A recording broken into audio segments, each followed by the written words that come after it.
My name is Harold Parks Helms. I was named Harold after my daddy. Parks was a family name. My mother was a Parks.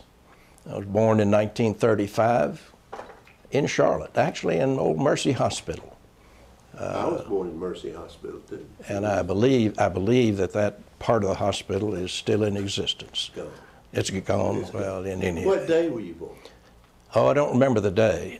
I do remember the day I was born. I had an uncle who lived on Neck Road out in the area that is now extremely important property, close to Rural Hill Plantation.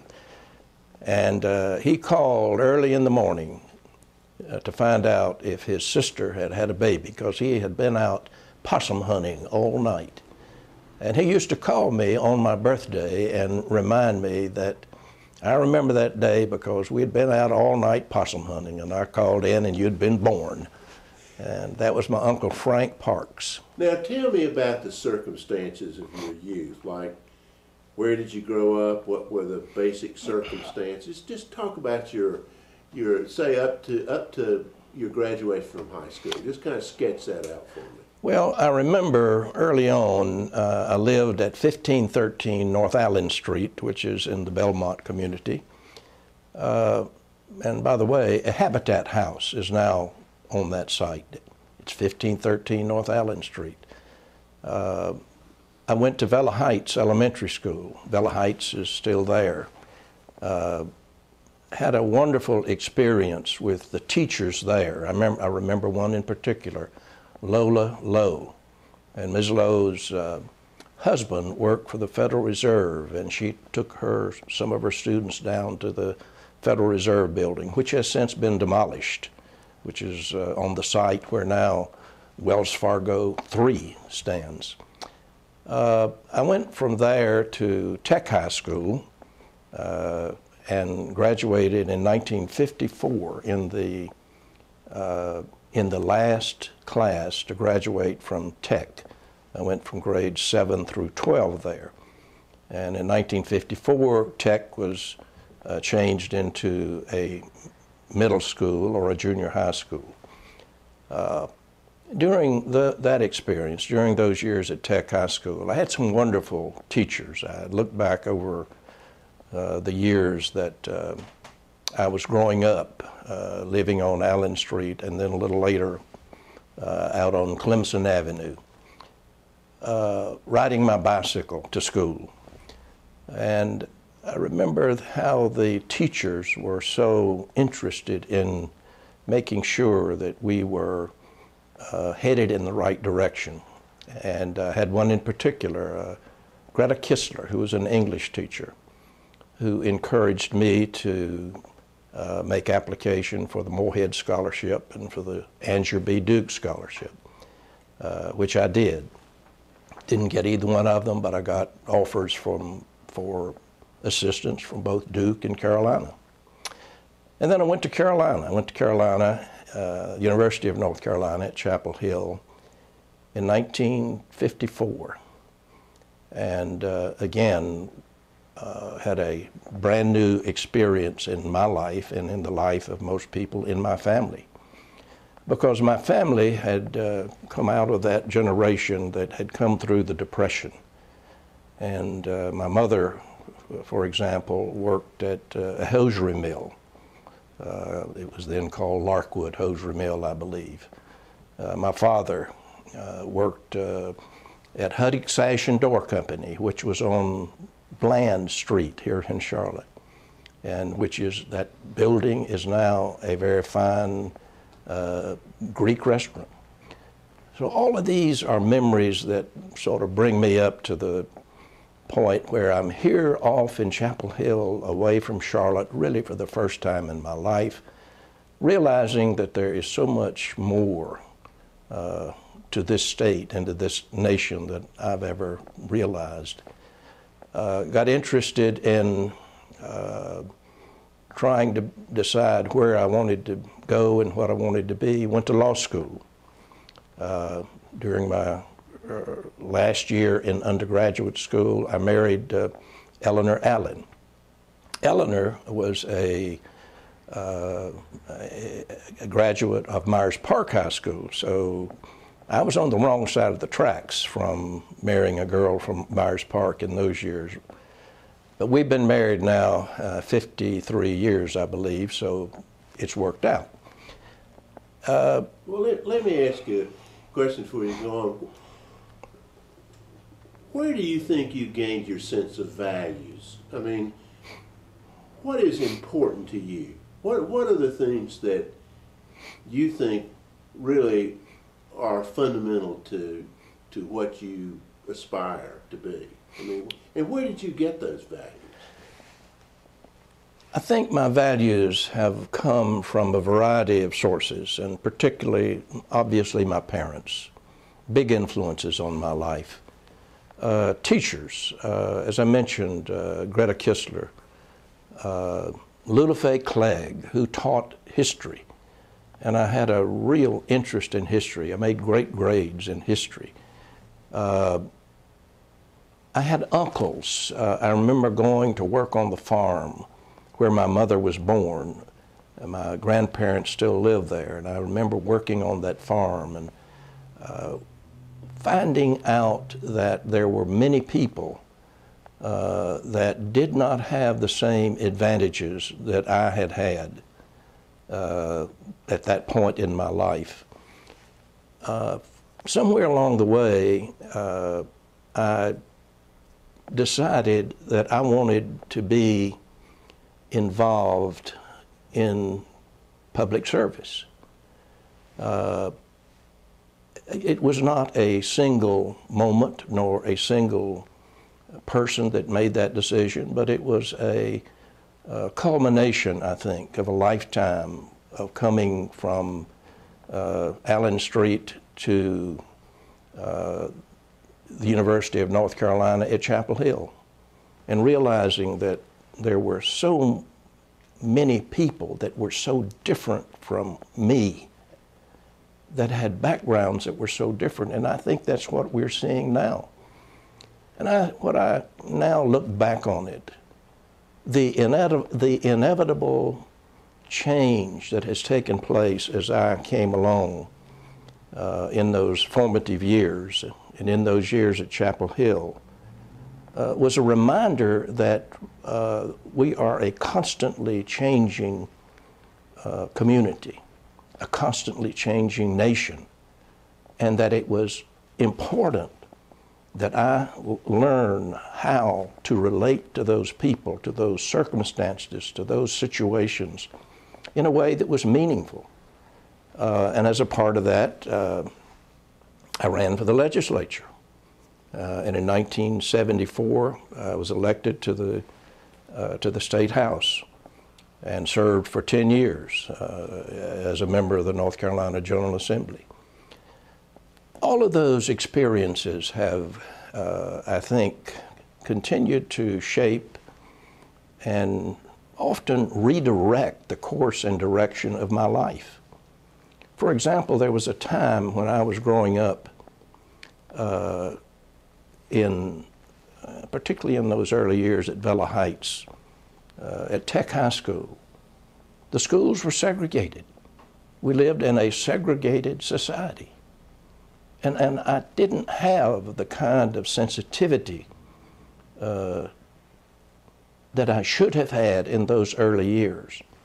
But as I changed and grew and matured, I began to see the importance of moving out, beginning to understand other people, different colors, different backgrounds, different faiths, different experiences. And I used that as a platform in my public service, both at the state legislature and when I was on the county commission from 1992 until 2006 or 8, I believe. Now, you went to Chapel Hill in '54. I did. Did you graduate in '58? I was in the class of '58. Then did you go to law school? I did not. I was in the class of '58. But after that first year in Chapel Hill, I stayed out of school a year. Didn't go back. And that may be one of the very important turning points in my life. I realized then, that year that I was out, that I needed to have that education, that experience. So when I went back, I was actually a year behind. And I went to law school on what was then the accelerated plan. I started law school in June, went to summer sessions, and actually finished in 2.5 years, and graduated with the law school class in 1961. So I have been practicing law for 50 years in 2011. Well, you know, those years you were at, well, let me ask a specific question before I go broadly. Why did you stay out of your part? When the time came to go back in the fall of 1956, I had not yet fully grasped the importance of getting the kind of education that was required to succeed in today's society. And I had a job, and I remember working at a place that, and I don't remember the man's name, who encouraged me to go back to school. So in the next year, I did go back to Chapel Hill. And I then began to understand how important this process of maturing and growing and changing was.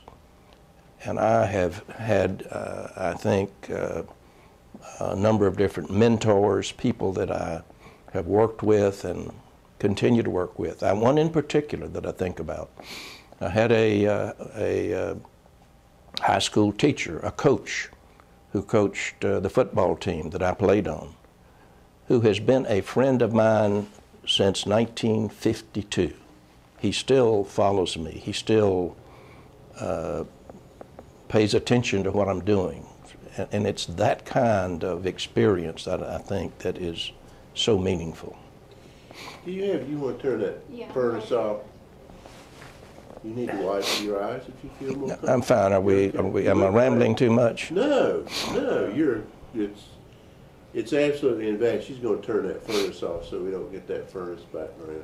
It'll go. Well, I can ramble too much, so. No, not at all. What's interesting about that football coach, and you're still one of his players. That coach was, he came to teach, do practice teaching out of Appalachian State University. This is a wonderful story, too. He was Furman P. Bodenheimer, Bodie Bodenheimer. Yeah, it takes it a minute to cut off. Go ahead. And Bodie was practice teaching at Tech, and he was coaching the football team. He went on from there to become the president of First Citizens Bank out of Raleigh. My goodness. And after that, he bought a company in Franklin, North Carolina, Zickraft Hardwoods Incorporated. And he and I have served on a corporate board for more than 20 years with our friend John Sykes, Sykes Enterprises Incorporated. So we see each other regularly, and we always remind each other of those wonderful days and experiences of growing up. He gave me a book, incidentally, for Christmas, in which he wrote a nice little article in a nice little piece in the front. But it's being, it talks about how to be a man, how to be a good man, how to be a good father, how to be a good leader. Those are the kinds of things that I think that continue to encourage me at this stage of my life. One of the things in that book that I think... Why don't you turn these cameras on, even though the furnace... Are the cameras on? Oh, good. Go ahead. One of the things in this book is talks about, which is why he gave it to me, I think, is what do you do when you get to this stage of your life? You've had all of these wonderful experiences, you've done these things. What do you do now? And the point is, you don't stop when you get to 60 or 70 or even 80 years of age. You continue to be engaged in the community. You continue to be involved in helping shape the course and direction. You continue to be a patriarch that is somebody that stands tall because of what he or she has done. And how do you share that with the next generation? How do you encourage them? You know, the thing that becomes increasingly obvious to me, and it took me a long time, is the most fundamental thing for me is what value system do I stand on? Right. Because if I don't commit myself and make every human effort to maintain that value system, I fall off the track. I start running, going off the track. So I'm with you. Let me ask you a couple of questions. You said you grew up in the racially segregated South in Charlotte, and you said you don't think you had the sensitivity that you should have had. And I can certainly understand that. I accepted segregation when I was a child, like I accepted electricity. You know, just the way things work. Do you have any compelling stories or memories that you have of segregation? Do you remember any compelling stories that you have? Well, I think I would say at the outset, when my mother was working in the mill, in the Larkwood hosiery mill, I had a maid that came to look after me at 1513 North Allen Street. That maid was Inez Woodard. Inez lived on 6th Street, right here in Charlotte, which is now totally changed. It's a part of the old Brooklyn neighborhood. Inez taught me some things about human relations as a child that I still remember. And a part of that was that we are all created equally. We all have the same opportunity. And she was teaching me, a very young child, some of those values. But again, I think the other experiences that I've had later on in life, I remember working with, in college, Julius Chambers. I was in the same class as Julius Chambers. He was the editor of the Law Review. And I developed a very strong relationship with Julius, realizing that he could study harder, work harder, make better grades than I could. And we had a wonderful friendship, and still do. But so many other experiences, I think, over time have reminded me that those persons who are different from me are also people who have great value. They have values just like I do. Well, when you were at Chapel Hill and when you were in law school, there were momentous things happening in the civil rights movement. That was the Montgomery bus boycott. That was really the emergence of Dr. Martin Luther King Jr. and his exposure to the national media. In 1957, there was the Dorothy Counts incident and the initial racial integration of the Charlotte public schools. There was the sit-ins. One of the people that we interviewed for this program was Charles Jones, who organized and really put together the sit-in that occurred here in Charlotte in February of 1960. You move forward, of course.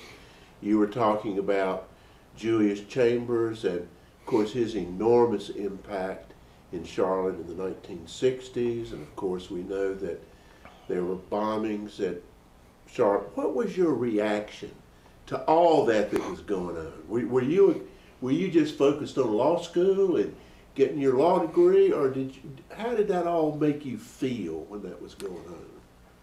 I think that was my first awakening to what I have since come to believe very strongly, that we have for too long segregated ourselves in a way that has inhibited our ability to be the best community, the best people we can be. And I think as I look back on those years when all of these things were happening, that to me indicated that change was coming. It's inevitable that we're going to have a different kind of society, and that it was important to recognize that each and every one of those persons who had formerly been pushed aside had worth and dignity and purpose in their lives. And I wanted to make sure that I was a part of this new society as we move forward together. And that, to me, was a part of the change in life that I've mentioned earlier, as I evolved and changed from the young boy on North Allen Street that went to a segregated school to the Parks Helms today that believes totally and completely that people should work and live together. Well, let's go through, you've already mentioned Julius Chambers, but what kind of a man is Julius Chambers, and what do you think his impact on Charlotte was? I think Julius Chambers is a man of humility, but of such tremendous intellectual power. And he used that knowledge and that skill in a way that literally changed the course and direction of Charlotte and Mecklenburg County, and indeed this nation. And I think as I look back on it, and as I see what others have done, he has not used this to his advantage. He has not tried to make Julius Chambers something that he's not. He has been the Julius Chambers who believed in what he was doing. And I remember it was in the years that we had a school board with Bill Poe, and I believe Dick Spangler may have been along in those times, that were negotiating with, working with Julius to drive this community in the right direction insofar as providing educational experiences for all of our children. You admire Julius Chambers? I admire him. I still admire him. He has been one of those individuals, I think, that should be recognized, and he has been recognized as a preeminent, not just a lawyer, but as a preeminent social changing agent. What year did you return to Charlotte to begin practicing law? Came back to Charlotte in 1961 to begin practicing law in the old law building, which has since been demolished. I practiced with Thomas G. Lane, Jr. I tell the story many times. I made $65 a week plus all the business I brought in. I got 25%. Well, And if you feel like just say what you feel. Let's talk a little bit about Stan Brookshire. Now, what was your interaction with Stan Brookshire? How much interaction did you have with Stan Brookshire? And what is your assessment of him? I had not a great deal of interaction with Stan Brookshire because he was a good bit ahead of my time. But I admired his ability to deal with the changes which are already taking place. And I remember the time when it was time to integrate the restaurants. And Stan Brookshire said, we are going to integrate these restaurants and I'm going to be a part of it. And I think he perhaps was one of the most important leaders in that particular era. There were many that I think finally joined the movement, but it was because of people like Stan Brookshire that we were able to navigate our way through this change that came about with the decision in Swan versus Board of Education, with the decision by the judge that said we're going to use busing for integration. All of those are issues that forced the leaders in this community to recognize the importance of accepting people who are different as a part of this community and moving forward together. I want to ask you about two fellow attorneys, one who became a judge. Just what's your assessment? How about James McMillan? What's your assessment of him? I think Judge McMillan was perhaps one of the most courageous attorneys and judges that I have ever known. He fully understood the constitutional issues related to segregation and integration. And he was not afraid to make rulings that carried out those constitutional mandates. And he did it in a way that sometimes brought a lot of anger and bitterness, but he was one of the most courageous judges that I have ever known. Another attorney was Bill Poe. Now, what is your assessment of Bill Poe? Just tell me what you think of Bill Poe. Bill Poe was one of the most prominent attorneys in Charlotte during those years. He served as chairman of the Board of Education and had the opportunity to work with the lawyers representing the board, plus Julius Chambers and the others on the other side of the Swan versus Board of Education case. And I never will forget the day that ruling was handed down. And Bill had, I believe early on, had pushed for the status quo. But when that decision was handed down, he said to me, I said, Bill, what are we going to do? He says, we're going to follow the law, and we're going to do what the ruling requires. Bill Poe was also a wonderful Christian person. His family was very much involved with First Baptist Church here in Charlotte, and he, I think, exhibited and used those Christian values that he held in his law career, in his career as a member of the Board of Education, and in his public life. One person I want to ask you about that'd be most interested in your assessment of his impact on Charlotte, John Belk. John Belk was a unique individual. He came out of a generation that had come through the Depression, a part of the Depression.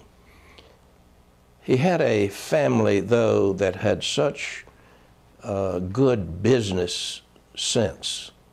But the business also involved some of those personal qualities that John felt. In the Belk stores, their customers were treated with dignity. They had a high standing, and he carried those same values into his time as mayor of Charlotte. He was a very straightforward. He had some unusual ways of communicating, but we all knew what John Belk meant. John, again, was one of those, what I would call a patriarch. A patriarch because of the values that he exhibited in his personal life, that he carried forth into his business, he carried forth in the political arena as the mayor of Charlotte, and it, I think, has helped us create the character of the city of Charlotte that we know today. Now, there are two individuals that I want to ask you about, and then we'll go to another subject, which might be a little bit less, you were a little bit less involved in because of time, but I'm not sure of that. Fred Alexander, did you have any interaction with Fred Alexander at all? I had a good bit of interaction with Fred Alexander because of his serving in the state Senate. And that was along about the time that I was beginning to be interested in the political arena. So I knew him very well, and he was another one of those African Americans that was way ahead of his time. But he also had the great good fortune that he had men like John Belk and others in the business community who welcomed him in to the city council and into the decision-making process. And he did it in a way that represented the best interest of his constituents. But he did it in a way that was successful. He was not divisive. He found a way to encourage white Charlotte to accept black Charlotte and do it in a way that resulted in the best community for all of us. Did you have any contact at all with Reginald Hawkins? I had very little contact with Reginald, and I know that Reginald was a very strong advocate for issues affecting the African American community. And I think he probably I think he probably tried to get too much too soon. I think he was running for governor, for example. Well, there's no way that he was going to be elected governor. But he did have, I think, an influence, and maybe that was the reason.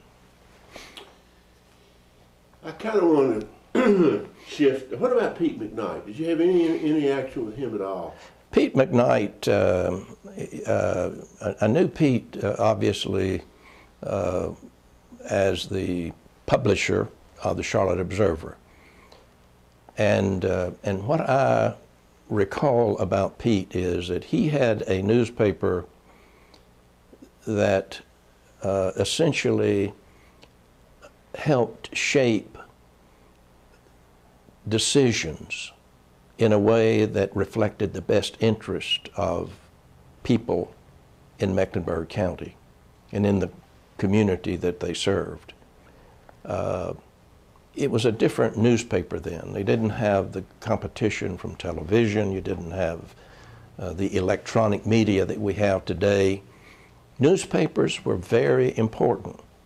They were very important in shaping opinions. They were very important in creating and encouraging opportunities for leaders. And in that regard, I think Pete McKnight was one of the great individuals in the history of this community. Well, let's switch to President Carter, Johnson C. Smith University. Have you met President Carter? Have you interacted with him? And what is your assessment of his importance to Johnson C. Smith University?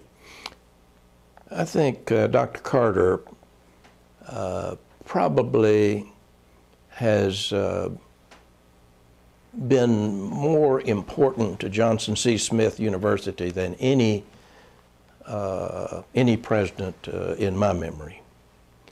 And it is because he has a vision for Johnson C. Smith University that is much more than that campus sitting out on West Trade Street. I think he sees Johnson C. Smith University as the catalyst for bringing about change in the whole northwestern part of the city. And indeed, I think it is beyond that. I think it will ultimately have a change, impact, a change in the way this community relates to our African American citizens that live out in that area. He has also, I think, recognized that a part of it deals with infrastructure. That is to say, you have to build facilities. You have to build homes. You have to have the kind of opportunities for people to be engaged in creating space. And once you get that, once you see that this part of town is equally as good as the other part of town, it helps bring about a different attitude, a different kind of situation. I'm thinking in particular about the project that's underway right now, the Mosaic Village project on West Trade Street. That project is a project that has done in conjunction with the Griffin family, in conjunction with Johnson C. Smith University, building student housing with retail. But what it is also doing, it is creating a connection from that West Trade Street area back into the center city. And I think Dr. Johnson understands the importance of that connection. Well, let me ask you this. Do you think what President Carter wants to do is a pipe dream? Or do you think it's really, I mean, he wants to build basically a community that embraces all people, all shades, all beliefs. That's his vision. Do you think it's doable, or is it a pipe dream? Dr. Carter, I believe, has confidence that he can help bring this about. He is, I think, moving. What's that? It's the facts. Just take it. I think I said Dr. Johnson a minute ago. I don't know why. Oh, that's all right. It's an edit. Yeah,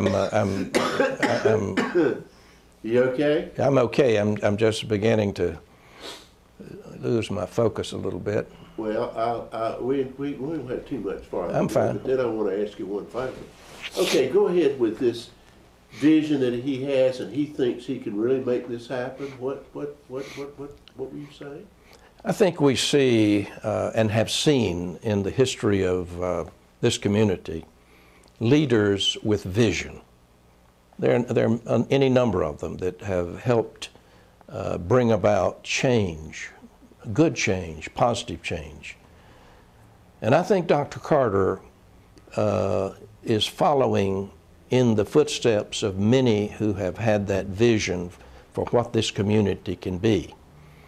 And I think he has chosen to take on one of the most difficult challenges of any visionary leader, and that's changing people's opinion, changing people's ideas, changing people's thought process.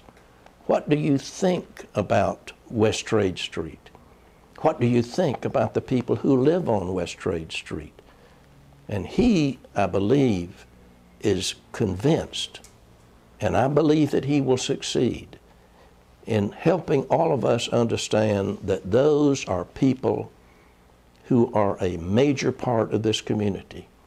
They are citizens who bring about the kind of creativity, the kind of work effort, the kind of involvement, the kind of leadership on the city council, on the county commission, in the state legislature, that are representatives, I believe, of the future of this community. You know, one of the things that's interesting, I've always believed in, you know, symbolic things are very important. The home that he lives in, that is the home of the president of John C. Smith University, is not on Beatties Ford Road. It's on Chilton Place. It backs up to the Myers Park Country Club. Now, what do you think about the fact that, and he clearly had a big role in deciding that that's where the president's home was going to be. What do you think of that, Parks? I think it was an indication of what Dr. Carter believes can happen in this community. And that was not a popular decision with many people who live in the northwestern section of the community. Many of the African Americans were upset with that decision.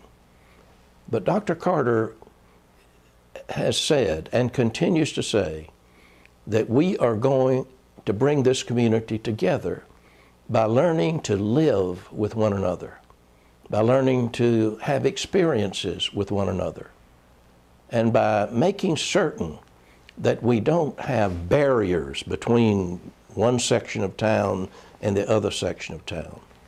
And I think that is perhaps one of his greatest accomplishments, is to begin the process of tearing down those barriers that have for too long divided this community.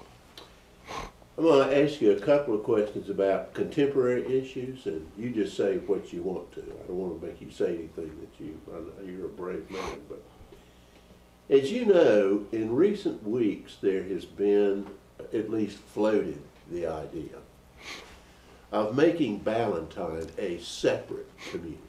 I mean, that has at least been floated. Do you think that's the answer for Mecklenburg County, to make Ballantyne a separate community? Ballantyne is a community that was created in large measure by the health and vitality of the community at large. And in order for Ballantyne to continue to be the successful part of this community that it needs to continue to be a part of Charlotte and Mecklenburg County in the best sense of the word. It does not need to segregate itself or to separate itself as a separate community. And I know that that has been floated. It has been floated as an idea that we aren't going to let you have to pay the cost associated with the larger community. That's not a good idea. And that decision, or that idea, came about as we began to think about the issue of political consolidation. That is, merging the city of Charlotte and the county commission, city council, the county commission, into a single governing board. Again, Mayor Anthony Fox, I believe, has seen the value in bringing people together, joining together in a way that lets us set priorities, that lets everybody have a role in helping shape the larger community. You know, you talked about, this is the last question, you talked about several individuals who were on public bodies that, in my judgment, were able, when it came down to the final call, did indeed see the need for the whole community to be advanced. You mentioned John Bell. Now, John Bell, of course, was, you said, had an interesting way to communicate, but I myself personally have no doubt that he wanted the best for Charlotte-Mecklenburg, for this community. You mentioned Bill Poe, who I've always thought that he was a man who genuinely believed that he was doing the right thing, and when the law came down, he provided leadership to say that we're going to obey the law and we're going to implement this in the most effective way for the entire community. You mentioned Stan Brookshire, who, again, a man who came background, went to Trinity College, now Duke University, came to Charlotte, went in business with his brother, essentially really was sort of selected by the Chamber of Commerce to run for mayor. Again, I have no doubts. I remember talking to Stan Brookshire shortly before he died, and he said that the proudest moment and achievement of his life was his role in moving this community forward on the issue of civil rights. Part simply as a personal opinion, what do you think about our present political climate as far as being a nurturer for that kind of broad leadership today? One of the things that has happened in recent years, the changing dynamics of governing have made it much more difficult to attract into the political arena the same kind of men and women that we had back with Stan Brookshire and Bill Poe and others who came along at that critical time in the evolution of our community. I'm troubled by the fact that there seem to be too few in positions of leadership who have that strong sense of community that has been such an important part of our progress thus far. There is too much, I believe, of trying to move away from that idea and to pull back from being and becoming that great diverse community that we can be. I'm not sure that I can speak for all of the elected officials or the decision makers, but I, for one, believe that those are the best kinds of decision makers, those who have the larger community in mind, those who believe in the same strong issues that Dr. Carter believes in. The diversity, that diversity is good, diversity is progressive. All of those are issues, I think, that need to be involved in a real leader. Gary, do you have anything you'd like to ask Parks? No, I think especially that last question, that was the one that I wanted to was what he felt like the current environment was. So I'm good.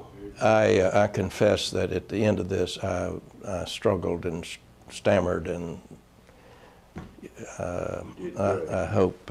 Mary, do you have anything you want to ask him? I don't think so. I think it covered everything.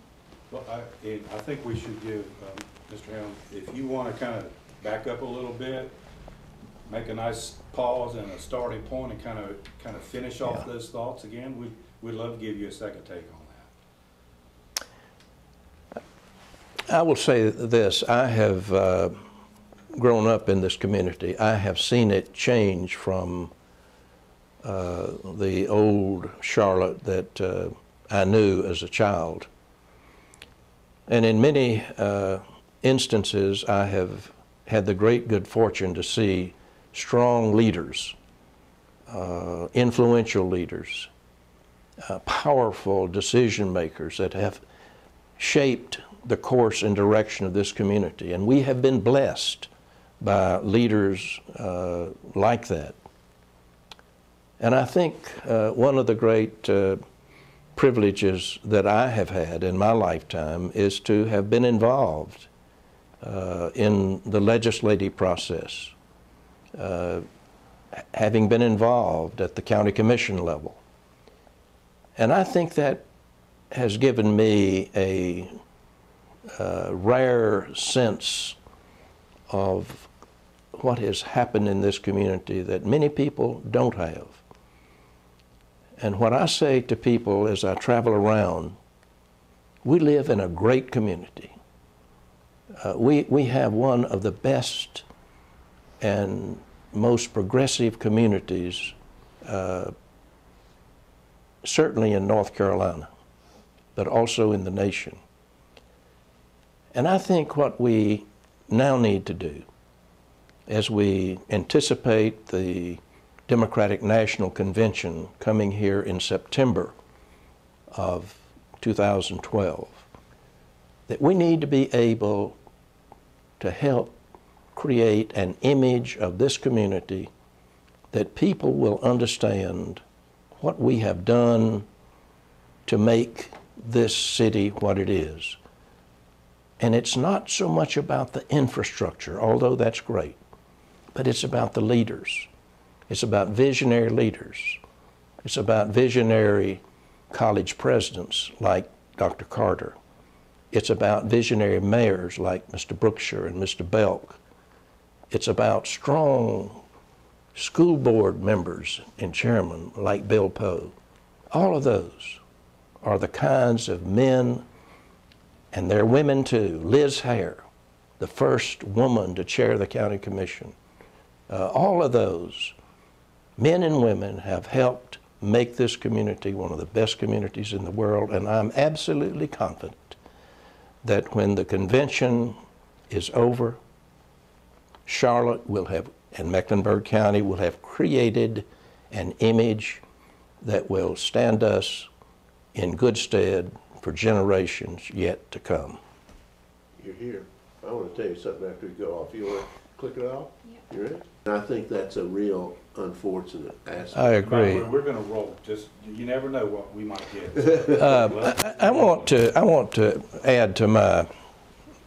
You brought up something that I can't leave out, and if you're rolling, let it roll. But one of the life experiences that I have had, and it deals specifically with the Northwest Corridor and West Trade Street, is my relationship with the Excelsior Club. And I'm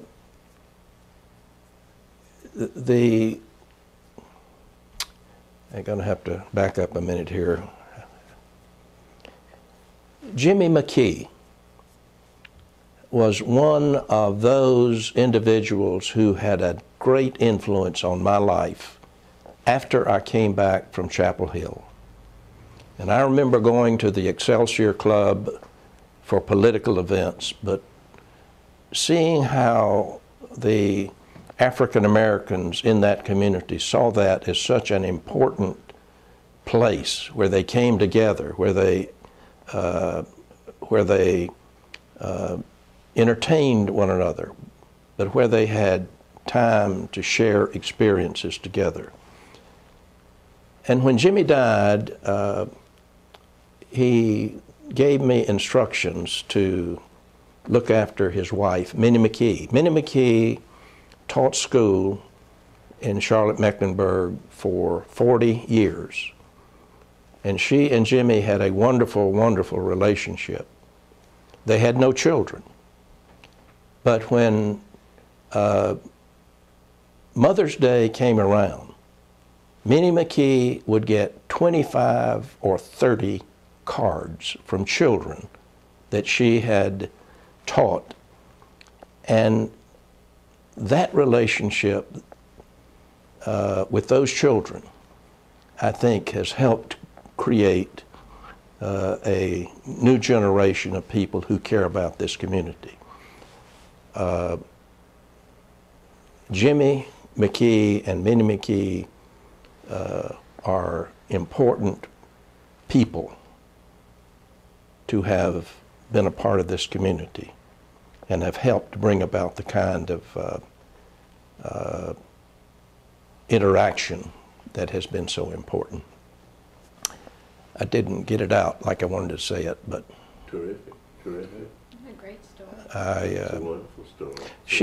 I was executor of her estate, and she left and it created an endowment, which is handled by the Foundation of the Carolinas, and for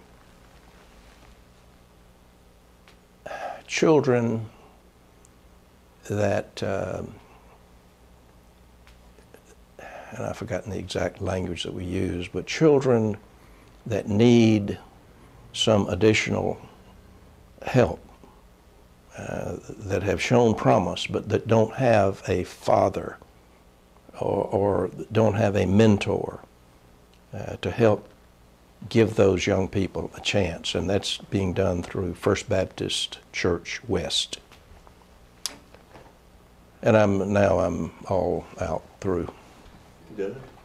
Well, you know, I think we got that. let me tell you something that's very interesting that I've observed. I don't want you to stay too long, but one group that cares very deeply about history are educated African Americans. In fact, I would say in my meanderings about Charlotte-Mecklenburg, they care far more about their history than many people in the white community even have any concept of caring about their history. And the reason is you find two things with many African Americans that you talk to. One is they feel a sense of obligation to pay back. They have been given an opportunity. They have been provided an opportunity which their grandfathers and their great-grandfathers and their grandmothers and great-grandmothers didn't have, and they need to make a contribution. The whole idea of moving toward freedom.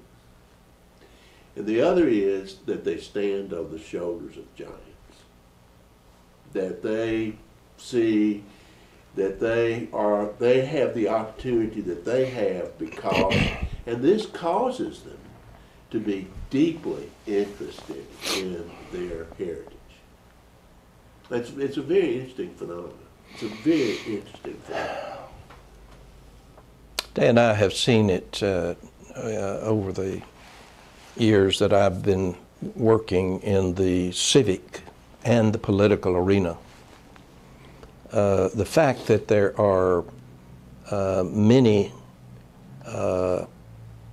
more dedicated toward these community issues in the African American community than there are in the white community.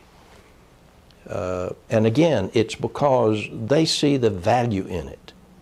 They see that it is it's important to sustain and maintain the health and vitality of this community and of their part in it. Well, the Davis House is going to be administration headquarters for a foster care program that's going to be administered by John C. Smith University to take kids that are coming out of foster care, they're aging out of foster care, and provide them an opportunity to go to school. Yep. And that's amazing. Well, you are, I tell you, you are a community, you need to get his microphone off. You are a community treasure. Well, And I cannot tell you how much